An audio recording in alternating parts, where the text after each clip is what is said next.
হিন্দুদের মন্দিরকে পাহারা দেওয়ার জন্য মুসলমান যাওয়া লাগবে? কথা বলেন, মুসলমান যাওয়া লাগবে? এটা কি একজন ইমাম সাহেব বলতে পারবে না? হিন্দুদের সুদ খাওয়া, দেওয়া, নেওয়া, সাক্ষী থাকা, লেনদেন করা যেমন সবাই সমান অপরাধী, ঠিক মূর্তি বানানো, মূর্তি পুজো করা, মূর্তি পুজোকে সাপোর্ট করা সব সমান অপরাধী। আপনি এটাকে বৈধ বলবেন কি দিয়ে? কোরআন এবং হাদিস থেকে মূর্তি কি নাপাক, নাজায়েজ, কিন্তু একজন মুসলমান এটাকে পাক বলবে, জায়েজ বলবে, আর একজন মুসলমান প্রতিবাদ করতে পারবে না? পারবে না? তাহলে এই বাঁচা বাইচা লাভ কি? কথা বলেন, এই জীবনের কোনো দাম আছে? এই বাঁচা বাইচা কোনো লাভ আছে? নাই। সম্মানিত উপস্থিতি, এই দেশে ইসলাম আনছে আল্লাহর ওলিরা। কারা? আমরা আল্লাহর ওলিদের মাজারকে সুরক্ষিত রাখতে পারবো না, আল্লাহর ওলিদের নিয়ে প্রশংসা করে দাঁড়িয়ে থাকতে পারবো না, তাহলে আমরা কে? আমার কথা বুঝতে পারছেন? সবাইকে আমরা আহলে সুন্নাত ওয়াল জামাত আদি থেকে এই পর্যন্ত, সাহাবাই কেরাম থেকে এই পর্যন্ত কেউ রাজনীতির সাথে যুক্ত নাই। কেউ রাজনীতি করে না। করে? কেউ রাজনীতি করে না। কিন্তু সুন্নিরা কখনো সত্য বলতেও পিছপা হয় না। আপনি মানেন বা না মানেন সেটা আপনার ইখতিয়ার, কিন্তু একজন ইমাম সাহেবকে বলতে দিবেন না আপনি? কথা বলেন, দিবেন কি দিবেন না? আপনাদের এখানে সুদের ওয়াজ হবে, ঘুষের ওয়াজ হবে, কত রকমের ওয়াজ হবে। এখন কেউ কিন্তু রাগ হবে। রাগ হইলে কি ইমাম সাহেবের উপর চড়াও হইয়া কি মাইক বন্ধ করে দিতে পারবে? কথা বলেন, পারবেন? আপনি আজকে হয়তো খারাপ লাগবে, 1 বছর পরে, 6 মাস পরে হয়তোবা আপনার এই ওয়াজটা আপনার ব্রেইনে কি আছে? সেটআপ আছে। কি আছে? ব্রেইনে কি আছে? সেটআপ আছে। আপনার ব্রেইনে এটা রেডি করে রাখছেন। আপনি কি করে রাখছেন? কিন্তু 6 মাস পরে আপনি কি করতে পারবেন? এটা মানতে পারবেন। কি করতে পারবেন? এই এই আপনারা কোথায় যান? এই সবাই বসেন।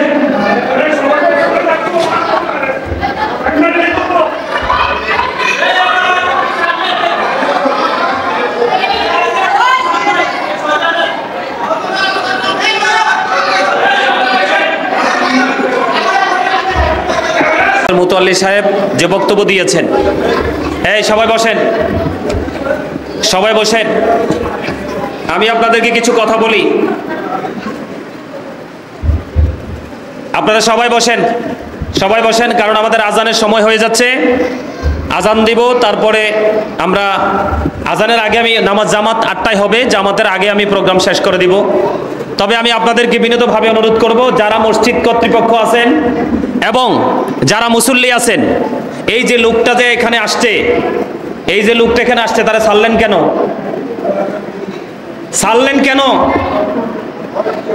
সে এই মসজিদের গেটে এসে আঙ্গুল তুলে নিষেধ করার দুঃসাহস রাখে কিভাবে? সে কি আপনাদের এলাকার? এই মসজিদের মুতাল্লি সাহেব, সভাপতি সাহেব, যারা দায়িত্বশীল আছে, তাদের অনুমতি নিছে? কথা বলেন, নিছে? এখানে কোনো রাজনীতির আলোচনা হয়েছে? এখানে রাজনীতির আলোচনা হয়েছে?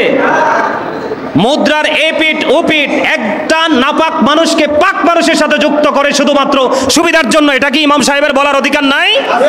আরে আর জোরে বলেন, আছে না নাই? আমরা মূর্খার মতো থাকতে থাকতে আজকে অবস্থা। এই লোকের বাড়ি কোথায়? ওরা ধরে আনেন। আমি কুমিল্লার সন্তান, আমি রংপুর, পাবনা, বগুড়ার ছেলে না। এত বড় দুঃসাহস দেখায় কি করে? মসজিদের ভিতরে সে ইমাম সাহেবের দিকে আঙ্গুল তুলে কথা বলে। আপনারা ওরা ছাড়লেন কেন? কথা বলেন না কেন? আপনারা সবাই এখানে মুসল্লিরা আছেন না? সারা বাংলাদেশ তোলপাড়।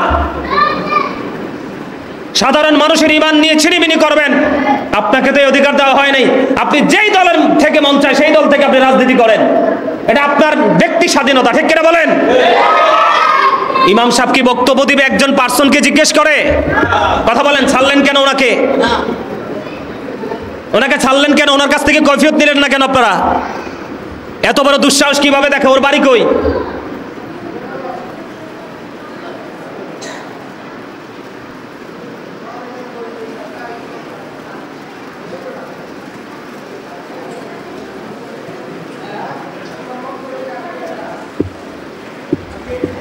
সম্মানিত উপস্থিতি, আমি আপনাদেরকে আবারও বলছি বিনীতভাবে, সুন্নিরা রাজনীতি করে না।